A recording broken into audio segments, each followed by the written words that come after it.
एक तर तो डाव नव्हता, मराठीच्या हितासाठी, महाराष्ट्राच्या हितासाठी आणि मराठी माणसाच्या अस्मितेसाठी उद्धव ठाकरे साहेब आणि राज ठाकरे साहेब तसंच त्यांना पाठिंबा देणारे इतरही सर्व पक्ष, ज्याच्यामध्ये राष्ट्रवादी शरदचंद्र पवार पक्ष असेल, काँग्रेस असेल, इतर छोटे मोठे सर्व पक्ष असतील, अनेक सामाजिक संघटना, हे सर्वजण मिळून 5 तारखेला मुंबईमध्ये एक मोठा मेळावा, एक आंदोलन त्या ठिकाणी घेणार होते. पण हे सरकार घाबरलं.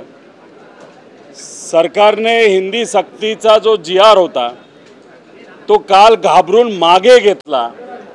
मग कुठेतरी आपल्या सर्वांना म्हणावं लागेल, मराठी माणूस स्वतःच्या हितासाठी जेव्हा एकत्रित येतो, स्वतःच्या स्वाभिमानासाठी एकत्रित येतो, तेव्हा मराठी विरोधात असणारे लोक, महाराष्ट्राच्या विरोधात असणाऱ्या लोकांना माघार ही घ्यावीच लागती. ही काल आपल्या सर्वांना तिथं बघावं लागलं. त्यामुळे दिल्लीवरचा जो आदेश आला होता आणि तो GR मध्ये कन्वर्ट करून तो त्या ठिकाणी लागू केला होता, तो काल खऱ्या अर्थाने मागे घेतला. मग मराठी माणसांचा तो विजय आहे. पण याच्याच बरोबर खास करून मराठी मीडियाचे, पत्रकारांचे मी या ठिकाणी अभिनंदन करतो, आभार व्यक्त करतो. ते सुद्धा मराठीच्या बाजूली राहिले, महाराष्ट्राच्या बाजूली राहिले आणि एक चांगली पत्रकारिता ठराविक वगळता सर्व मराठी पत्रकारांनी चांगली पत्रकारिता ही अख्ख्या देशाला दाखवून दिली. यासाठी त्यांचं सुद्धा मी आभार व्यक्त करतो. फक्त विनंती एवढीच आहे, 5 तारखेला उद्धव ठाकरे साहेब विजय सभा घेण्याचा विचार त्या ठिकाणी करत आहेत. राज ठाकरे साहेबांनी सुद्धा त्या सभेसाठी एक सामाजिक कार्यकर्ता म्हणून, पक्षाचा तो कार्यक्रम नसला तरी एकत्रित घेऊन ती विजयाची सभा ही घ्यावी असं आमच्यासारख्याला सुद्धा त्या ठिकाणी वाटतं. परंतु दोन्ही ठाकरे एकत्रितरित्या येणार होते, पुढे जाऊन ते राजकीय देखील एकत्रित येणार होते. त्याचा कुठेतरी धसका जो आहे तो या महायुतीच्या सरकारने घेतलाय का? त्याच अनुषंगाने हे सगळे GR वगैरे त्यांच्याकडनं रद्द करण्यात आले? नाही, 100% महायुतीतले सर्व नेते आणि खास करून भाजप, दोन्ही ठाकरे कुटुंबीय जर एकत्रित येत असतील तर नक्कीच ते घाबरले असतील. कारण का भाजपला परिवार कसा फोडायचा हे नक्की त्या ठिकाणी माहिती आहे.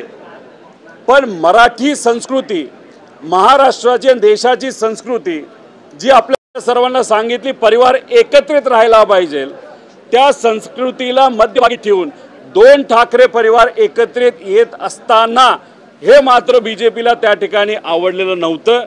त्यामुळे काल जो निर्णय त्या ठिकाणी घेतला, एक तर सरकार घाबरलं आणि 2 परिवार एकत्रित येत असतील तर या सरकारला ते योग्य, हे राजकीय दृष्टिकोनातून वाटलं नसावं असं मला वाटतं. तोडणं सोपं आहे, पण जर एकत्रित येत असेल तर ते मात्र या सरकारच्या महागात बसू शकतं राजकीय दृष्टिकोनातून. हे कुठंतरी कळलं असावं असं आपल्या सगळ्यांना म्हणावं लागेल.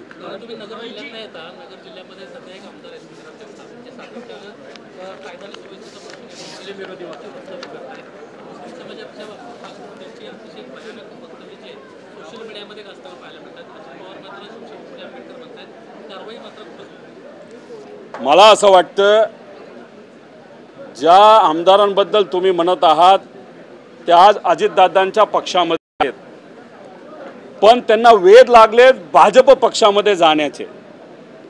आणि मग ज्या पद्धतीने भाजपचे नेते हे द्वेषाचं राजकारण करतात, वक्तव्य करत असताना द्वेष कसा पसरवला जाईल यासाठी भाजपचे नेते प्रयत्न करतात, तसंच हे अहिल्यानगर शहराचे जे आमदार आहेत तो त्याचाच एक प्रयत्न करत असतील असं मला वाटतं.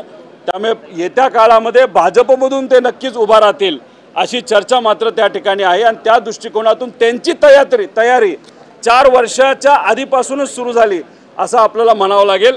पण हे द्वेषाचं राजकारण आणि वक्तव्य हे योग्य नाही असं माझ्यासारख्याला त्या ठिकाणी वाटतं. तसंच अहिल्यानगर जिल्ह्याबद्दलचा मुद्दा या ठिकाणी तुम्ही मांडला म्हणून मी माझ्या मतदारसंघातला एक विषय या ठिकाणी घेतो. जामखेड तालुक्यामध्ये 10वी मध्ये असणाऱ्या एका चिमुकलीवर गुंड प्रवृत्तीच्या लोकांनी तिथं बलात्कार केला. त्याचा FIR काल झाला. SP चे मी आभार व्यक्त करतो. त्यांच्याशी चर्चा झाली व ते स्वतः व पोलीस प्रशासनाने काकडे नावाचा जो एक त्याच्यामध्ये आरोपी आहे शिवराज काकडे याला कालच पकडलं. पण मनोज हुंबे नावाचा जो मुख्य आरोपी आहे तो अजून सुद्धा फरार आहे. एका मोठ्या गँगचा तो त्या ठिकाणी मेंबर आहे. त्यामुळे मी पोलीस प्रशासनाला विनंती करतो, त्या चिमुकलीला आपल्याला न्याय द्यायचा आहे. या हुंबेला पकडायचं, त्याला जेलमध्ये टाकायचं आणि हे दोन्ही लोक बाहेर हे जे आरोपी आहेत ते बाहेर कसे येणार नाही या बाबतीतली दक्षता ही खऱ्या अर्थाने प्रशासनाने घ्यावी. आणि मनोज हुंबे जर पुढच्या काही तासामध्ये सापडला नाही तर हे प्रशासनाला परवडणार नाही. एक त्या भागाचा लोकप्रतिनिधी म्हणून या ठिकाणी आपल्या माध्यमातून प्रशासनाला मी या ठिकाणी आणि सरकारला या ठिकाणी सांगतो. अशाच एका लैंगिक अत्याचाराचा आरोप हा धनंजय मुंडे यांनी संदीप क्षीरसागर यांच्या एका जवळच्या कार्यकर्त्यावर केलेला आहे आणि जाणीवपूर्वक संदीप क्षीरसागर यांच्या राजकीय वरदहस्तामुळे त्या माणसाला पकडलं जात नाही असा सुद्धा आरोप. एक तर तुम्ही समजून घ्या, संदीप भैया क्षीरसागर हे विरोधात असणाऱ्या एका पक्षाचे आमदार आहेत. पोलीस प्रशासन विरोधकाचं ऐकत नाही हे आपल्या सर्वांना त्या ठिकाणी माहिती आहे. संदीप भैया क्षीरसागर या बाबतीत स्पष्टपणे आपल्या सर्वांना नक्कीच सांगतील. पण आमच्या बाबतीत तुम्ही बघितलं तर आम्ही त्या घटनेचा विरोध केलेला आहे, विरोध नक्कीच केलेला आहे. पण फक्त आमच्या सगळ्यांचं अजून एक म्हणणं आहे, पोलीस प्रशासनाला याच्या खोलात जाण्याची जरूरत आहे. खरं काय घडलं, कोण जबाबदार आहे, कशा पद्धतीने या सगळ्या घटना घडल्या याच्या खोलात जाऊन जो कोणी जबाबदार असेल त्याच्यावर कारवाई ही झालीच पाहिजे. तो मतदारसंघ हे संदीप भैया क्षीरसागरांचा मतदारसंघ आहे. त्यामुळे संदीप भैया याबद्दल जास्त स्पष्टपणे आपल्या सर्वांना सांगू शकतील. पण एक गोष्ट या ठिकाणी सांगतो, संदीप भैया एक चांगला कार्यकर्ता आहे. त्याचे कार्यकर्ते काय करतात, त्यांनी केलंय का नाही केलं हे स्वतः ते सांगू शकतील. पण संदीप भैया क्षीरसागरांवर आमच्या सगळ्यांचा विश्वास आहे. त्यामुळे ते मीडियासमोर जेव्हा येतील, जे काय खरं घडलं हे लोकांना सांगतील असा विश्वास या ठिकाणी आम्हा सगळ्यांना वाटतो. काही दिवसांपूर्वी मंडळामध्ये एक कार्यक्रम झाला होता. त्या कार्यक्रमामध्ये राजभवनला एक कार्यक्रम झाला, त्याच्यामध्ये सिंगल चिन्ह जे आहे ते वापरण्यात आलं होतं. अशोक स्तंभ जो आहे तो गायब झाला होता. आता विधिमंडळाचा पास आलाय, त्या पासावरती देखील स्तंभ जो आहे तो गायब. तुम्ही जर बघितलं तर हा विधिमंडळाचा पास आहे. म्हणजे जिथं कायदे केले जातात महाराष्ट्राचे त्या पासवर मध्ये अशोक स्तंभ होता. म्हणजे देशामध्ये नाहीतर राज्यामध्ये कुठलंही सरकारी एखादं डॉक्युमेंट असेल तर तिथं अशोक स्तंभ असणं फार महत्त्वाचं आहे. पण आता हा स्तंभ या पासवरनं काढला आहे. आता हळूहळू हा स्तंभ सगळीकडनं काढला जाईल. जशा पद्धतीने आज आपण जर बघितलं तर संविधानाची गळचेपी या भाजपच्या सरकारच्या काळामध्ये होत आहे आणि हळूहळू त्याबद्दल कारवाई नाहीतर तशा पद्धतीची वागणूक सरकारकडनं करत असताना आपण सर्वजण बघू शकतो. त्यामुळे इथं हा अशोक स्तंभ आता काढला, हळूहळू हे काय काय काढतील हे आपल्याला सांगता येणार नाही. मीडिया इथं थांबू शकते. उद्याच्या काळामध्ये कदाचित मीडियाला सुद्धा बाहेर काढलं जाईल. नको या खरे आणि ही मराठी पत्रकारिता आहे, ही काय आपलं ऐकत नाही ना बाहेर काढा अशी परिस्थिती येऊ शकते. पण याच्यावर सरकारला उत्तर द्यावं लागेल. थातूर मातूर उत्तर देऊन चालणार नाही. चुकून प्रिंटिंगचं कारण देणं नाही तर असं, कारण का तुम्ही कुठलाही पास प्रिंट करत असताना त्याचा फॉर्मॅट जो असतो तो बदल करत असताना त्याच्यामध्ये खूप मोठी प्रक्रिया असते. त्यामुळे अध्यक्ष आणि सभापती या दोघांनी या बाबतीत स्पष्टीकरण देण्याची जरूरत आहे. पण थातूर मातूर जर तुम्ही त्या ठिकाणी स्पष्टीकरण देणार असाल तर हे चालणार नाही.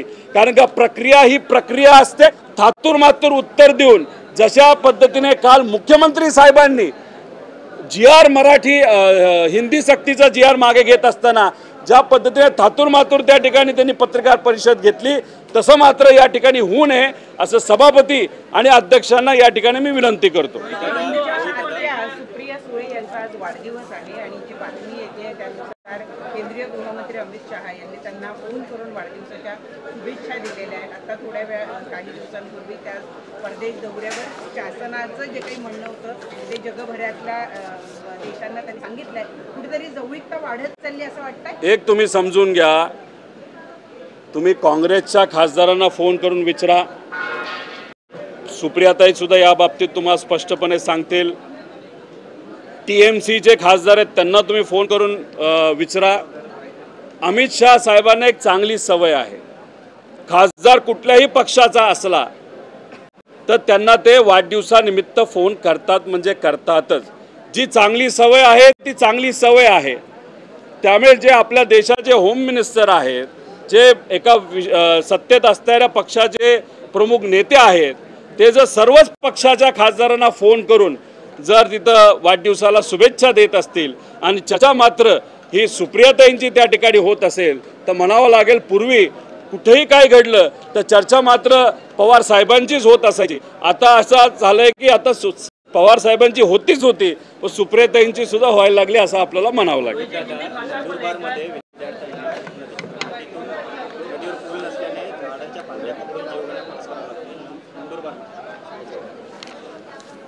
हे बघा, असे अनेक ठिकाणं आहेत जिथं पूलची जरूरत आहे.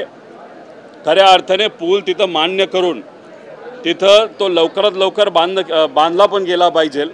पण अनेक वेळा आपण फक्त व्हिडिओ बघतो आणि खास करून ते व्हिडिओ लहान मुलांचे असतात. शाळेत जाताना त्यांना पाण्यातून जाता येत नाही, मग होडीत बसतात, होडी उलटी होते, कुणीतरी दोरी बांधतात, दोरीवरनं ते तिकडे जात असतात. आता माझ्या मतदारसंघामध्ये एक 12-13 वर्षापूर्वीचा पूल हा वाहून गेला आणि तिथं आता पूल नाही. आमची अपेक्षा सरकारकडनं तिथं पूल व्हावा, पण जोपर्यंत पूल होत नाही तोपर्यंत आम्ही सर्वांनी मिळून तिथं असणाऱ्या ग्रामपंचायतली मिळून तिथं एक मोठी मोटरची बोट ही आणलेली आहे आणि तिथं त्या मुलांची व्यवस्था तिथं आम्ही केलेली आहे. हे आम्ही करू शकतो, पण इतर ठिकाणी काही आमदार करू शकत नाहीत. अनेक अडचणी असू शकतात. नाही तर काही ठिकाणी जे काय सरकारकडनं ताकद पाहिजे त्या पद्धतीची ताकद ही मिळत नाही. दुर्दैव एवढंच आहे, अपघात होतो, मृत्यू गरिबाचा होतो, काही दिवस चर्चा होते आणि चर्चा झाल्यानंतर सगळेच विसरून जातात. त्यामुळे सरकारला विनंती आहे, मावळमध्ये सुद्धा जी घटना घडली त्याच्यावर चर्चा झाली, तुम्ही काहीतरी करणार असं सांगितलं, पण फक्त सांगून चालणार नाही, ते तुम्हाला मारी लावावं लागेल. त्यामुळे जिथं कुठं असे पूल असतील जिथं लहान मुलं हे फार जीव धोक्यात घेऊन त्या ठिकाणी जर प्रवास करत असतील तर त्या बाबतीत लक्ष देऊन एक वेगळं धोरण सरकारच्या माध्यमातून त्या ठिकाणी लागू व्हावं असं आम्हाला वाटतं. शक्तीपीठ थांबवलं तर चालेल, ते 85,000 कोटी रुपये जे तुमच्याकडे आहेत ते शेतकरी, कष्टकरी, युवा, विद्यार्थी, महिला यांच्या हितासाठी. आणि जिथं कुठं पूल नाहीत, जिथं पूल द्यायचा आहे, शाळा बांधायची, हॉस्पिटल बांधायचे आहेत, त्याच्यासाठी जर तुम्ही त्या ठिकाणी शक्तीपीठाचा 85,000 कोटी रुपये जो 85,000 वर राहणार नाही, 1,25,000 वर जाऊ शकतो. जे समृद्धीमध्ये तिथं असणाऱ्या कॉन्ट्रॅक्टरची समृद्धी आपण सर्वांनी बघितली. शक्तीपीठाच्या माध्यमातून सुद्धा तिथं कॉन्ट्रॅक्टरला शक्ती देण्याचा प्रयत्न, ते सुद्धा अतिरिक्त लोन घेऊन हे सरकार करते. त्यामुळे असा वायपट खर्च करण्यापेक्षा खर्च तुम्ही म्हणता तसं त्या पुलावर नाही तर अशा सामान्य लोकांच्या हिताच्या विषयावर व्हावं अशी सरकारला विनंती करतो.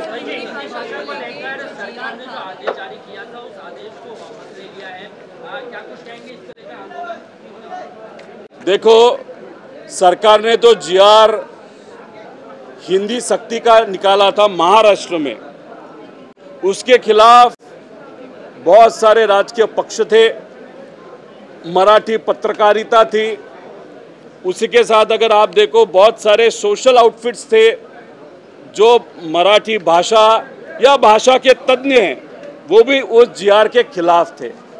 और ये सब जब इकट्ठा होने लगा, ये शक्ति इकट्ठा होने लगी, तो वो ताकत ये सरकार से बहुत बड़ी हो गई थी. और उस ताकत को डरते हुए सरकार को GR पीछे लेना पड़ा. तो मुझे लगता है जो मराठी लोग हैं, महाराष्ट्र के लोग हैं और ठाकरे परिवार ने जो भूमिका की थी वो भूमिका, और पत्रकारों ने जो सपोर्ट दिया था, लोगों ने सपोर्ट दिया था, उसके सामने ये सरकार डर गई ऐसे हम सबको लगता है.